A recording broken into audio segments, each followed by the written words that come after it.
Itu kepada semua media saya ingatkan, janganlah membuat berita-berita yang provokatif, berita-berita yang ada aroma adu domba, berita-berita yang membuat gaduh. Pada malam ini saya umumkan untuk seluruh, yaitu anak bangsa, insya Allah besok hari Sabtu tanggal 12 Desember 2020 di pagi hari, saya bersama pengacara akan datang ke Polda Metro Jaya, insya Allah. Hayya 'alal falah.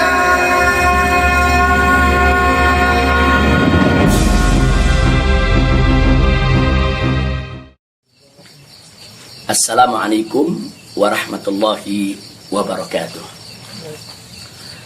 Kepada segenap rakyat dan bangsa Indonesia yang saya cintai, semoga kita tetap selalu menjaga protokol kesehatan, tetap selalu berupaya secara bersama-sama mengatasi pandemi yang sedang melanda kita punya negeri. Insya Allah, Allah angkat segera pandemi yang terjadi saat ini. Amin ya rabbal alamin. Nah, kepada seluruh masyarakat, dalam kesempatan ini saya ingin menyampaikan hal yang saya pandang amat penting sekali berkaitan dengan status saya sebagai tersangka di Polda Metro Jaya. Nah, yang ingin saya sampaikan di sini adalah pertama, bahwa saya tidak pernah lari apalagi sembunyi. Sekali lagi saya ulangi, saya tidak pernah lari dan tidak pernah sembunyi. Karena selama ini pada proses pemulihan, saya lebih banyak duduk di Pondok Pesantren Alam Agrokultural Markas Syariat Megamendung. Karena di pesantren ini udaranya sangat asri, segar, jadi untuk pemulihan luar biasa bagusnya. Sekali-sekali saya turun ke Petamburan, saya turun ke Sentul untuk menengok anak dan cucu. Jadi bagian pertama yang ingin saya tekankan adalah saya tidak pernah lari apalagi sembunyi dari panggilan polisi. Yang kedua, saya juga tidak pernah mangkir dari panggilan Polda Metro Jaya. Nah, kenapa saya katakan saya tidak pernah mangkir? Pada panggilan yang pertama, yaitu hari Selasa tanggal 1 Desember 2020, ketika itu saya tidak bisa memenuhi panggilan, saya kirim pengacara.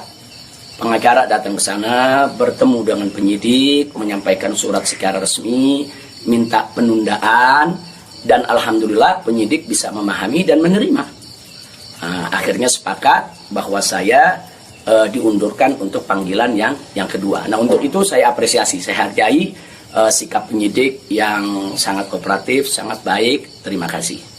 Nah, kemudian pada panggilan yang kedua, yaitu pada hari Senin tanggal 7 Desember 2020.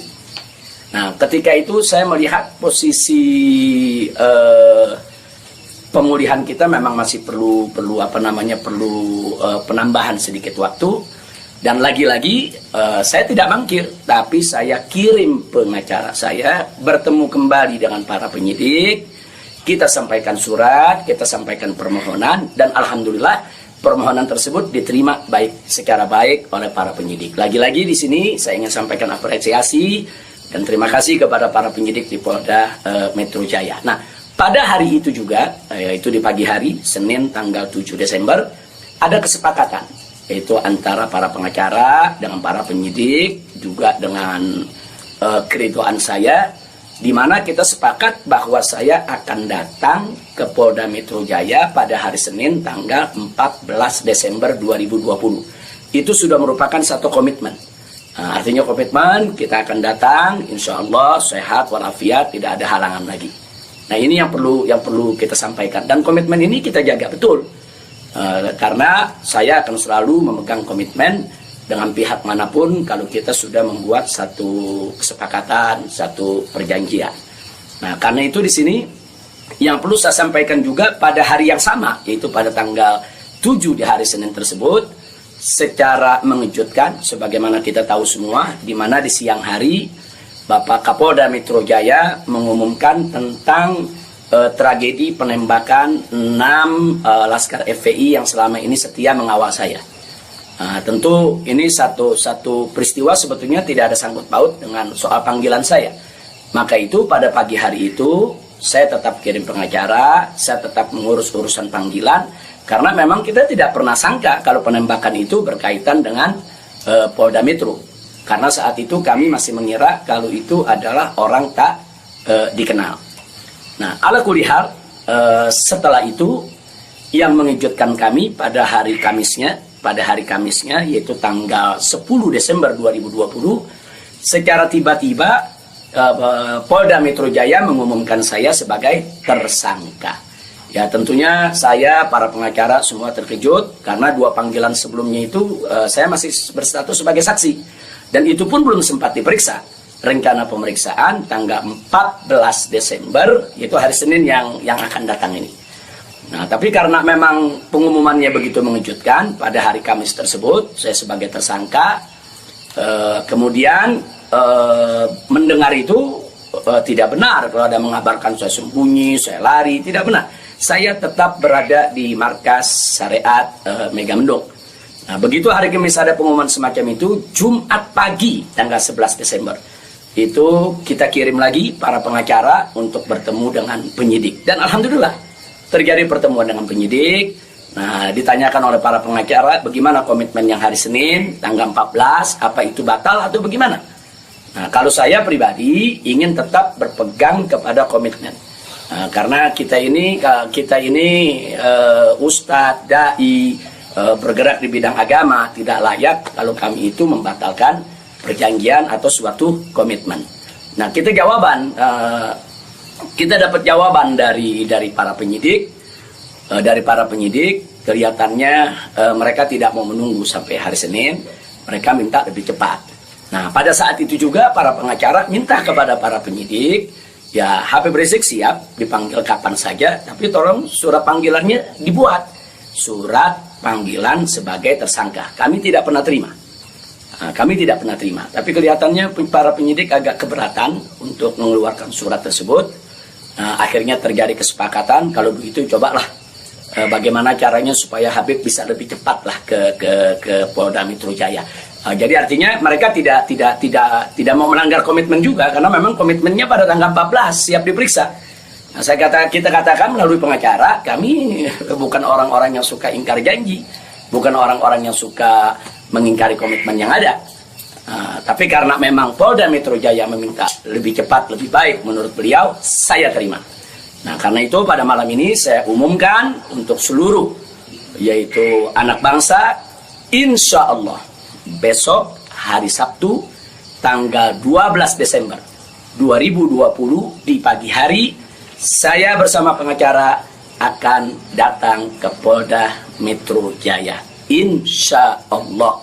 Nah, jadi saya mau menunjukkan bahwa kita tetap punya komitmen untuk menjadi warga negara yang baik, untuk patuh hukum, untuk ikut melaksanakan daripada prosedur hukum yang ada. Nah, karena itu kepada semua media saya ingatkan, janganlah membuat berita-berita yang provokatif, berita-berita yang ada aroma adu domba, berita-berita yang membuat gaduh. Jadi tidak benar kalau saya lari, saya sembunyi, atau saya mangkir. Nah, itu yang ingin saya sampaikan.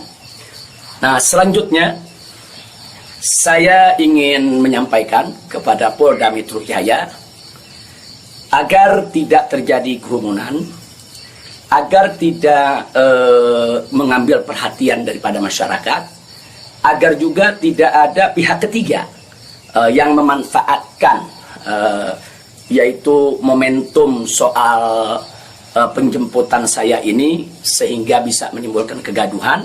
Maka itu saya minta kepada Polda Metro Jaya tidak perlu untuk mengerahkan kekuatan secara berlebihan. Bahkan menurut saya tidak perlu ada penjemputan, tidak perlu ada pengerahan pasukan. Itu hanya akan mengeluarkan biaya yang banyak, kemudian ditambah lagi juga menguras tenaga, dan yang paling berbahaya adalah mengundang perhatian masyarakat sehingga nanti terjadi kerumunan. Nah, begitu terjadi kerumunan, nanti ada pihak ketiga sebagai provokator membuat kegaduhan, dan ini akhirnya bisa merugikan kita semua. Nah, jadi tidak usah khawatir, tidak perlu ada pengerahan kekuatan, tidak perlu ada pengerahan pasukan. Insya Allah besok hari Sabtu pagi tanggal 12 Desember 2020 saya akan diantar oleh para pengacara saya. Nah, untuk memenuhi panggilan atau memenuhi yaitu panggilan atau rencana pemeriksaan yang akan dilakukan oleh Polda Metro Jaya sesuai dengan aturan yang berlaku. Nah, ya, yang berikutnya yang tidak saya lupakan kepada seluruh umat Islam. Kepada seluruh umat Islam, saya minta juga tidak membuat kerumunan. Nah, jadi jangan sampai mengganggu daripada proses hukum ini. Sabar, tenang, ikuti proses hukum ini dengan baik, sesuai dengan aturan yang ada. Banyak-banyak berdoa. Nah, mudah-mudahan semua berjalan dengan baik. Insya Allah Allah memberikan keamanan, keselamatan, kemenangan, dan lain sebagainya. Jadi tolong jangan buat kerumunan karena kita sudah punya komitmen. Bagaimana untuk tetap menjaga protokol kesehatan, bagaimana kita bersama-sama dengan semua komponen anak bangsa yang ada untuk mengatasi pandemi di kita punya negeri. Nah, jadi sekali lagi saya ulangi kepada Polda Metro Jaya, saya minta tidak perlu untuk mengerahkan pasukan, apalagi secara berlebihan, karena akan mengundang perhatian, mengundang kerumunan, bahkan bisa memberi kesempatan kepada pihak ketiga, provokator, untuk membuat kegaduhan. Nah, ini kalau ini terjadi, akhirnya kita semua rugi. Nah, tidak usah khawatir, saya pegang komitmen, insya Allah besok hari Sabtu pagi saya akan hadir di Polda Metro Jaya bersama para pengacara saya. Dan kepada umat Islam sekali lagi, jangan bikin kerumunan. Apalagi sebab kalau bikin kerumunan lagi nanti ada provokator, ribut lagi, gaduh lagi. Saya tidak mau ada kegaduhan, saya tidak mau ada kerumunan. Saya ingin pemeriksaan itu berjalan secara baik sesuai dengan undang-undang yang berlaku. Dan kepada masyarakat cukup doakan dari rumah agar saya, begitu juga para pengacara semua, diberikan kekuatan oleh Allah Subhanahu wa Ta'ala. Itu saja. Terima kasih. Jazakumullahu khairal jaza. Wassalamualaikum warahmatullahi wabarakatuh.